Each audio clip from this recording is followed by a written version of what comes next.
This is modern homesteading. Isn't it a beauty?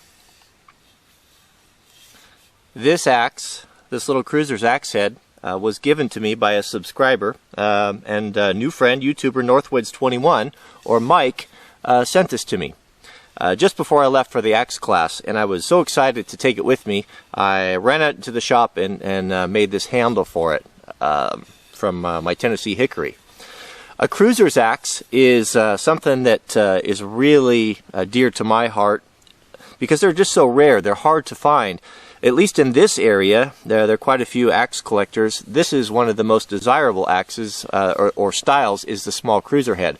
It's a traditional double bit, but it's much smaller, as you can see, 2 pounds or so, give or take. And the eyelets are smaller on them. These were really popular with timber cruisers. And what a timber cruiser was and is a man that would work for a private timber company or the Forest Service, and a piece of property or a section of timber, they would walk through it and be able to kind of estimate how many board feet were in there for timber sales. And this was really popular with them because it was small, compact, lightweight, and easy to carry. They could use it for trimming branches. The early days before they used paint, they would use it for blazing trees.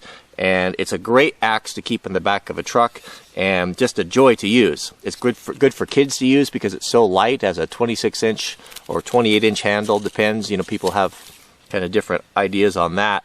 But whoa, isn't it nice?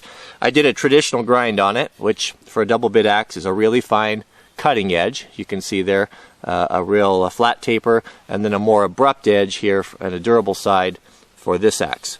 This particular one is made by Gamble's Artisan. Gamble's Artisan was a hardware chain, as far as I understand, and Artisan was their axe line, and they're really good axes. This one here is in great shape. It came to me from Mike in really good shape. It just had, the edges were really bad, so I reprofiled it and reground it, and of course made this handle for it. I have, you can see the maker's mark there. I have kind of adopted this handle style here for my double bit axes. I really like this. I started this, or kind of made this shape here for the first time on my granddad's Sager Chemical, and you can see, you can kind of see the profile right there. It fits the hand really well and feels really nice, and it's easy to do. I can show you that in future videos. Nice, whoops, nice grain orientation here from my hickory stock, and I made this whole axe handle using my with two tools, my bandsaw and my little 4-in-1 hand tool. It's a little hand rasp.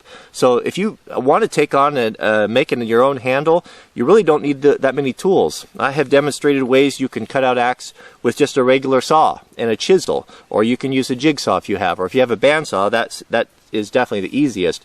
But don't be afraid of it to take it on.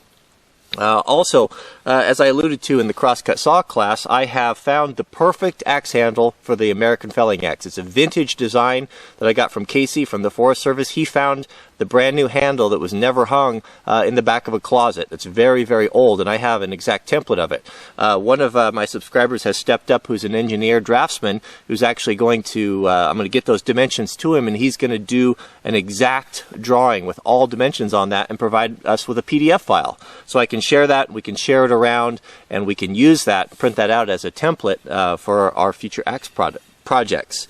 So that was really fortunate to be able to find that in such pristine shape. But I wanted to share this with you. A fun little axe. It's one of my favorites, and I just love it. Got to make a sheath for it, but that's it. That's the Wranglerstar Signature Edition Gamble's Artisan Tennessee hickory handled small cruiser's axe. All right, we'll see you guys on the next video. So you've got a little axe head or hatchet head that needs a handle and you've been putting it off? Don't put it off. You don't need any special tools to do it. Right over here to the left, I have put a couple videos there that will show you how to cut out an axe head. And if you can't find the material and you just have a small hatchet head or something, maybe you can use an old baseball bat. There's plenty of room in a baseball bat where you can carve that out. What a great project to do with your son or daughter. And your first one may not go quite as well as you want, but I'll tell you what, your second one will be much better. So I'll put those tutorials over there that'll kind of help you get started. Great project and really fun, something you'll be proud of.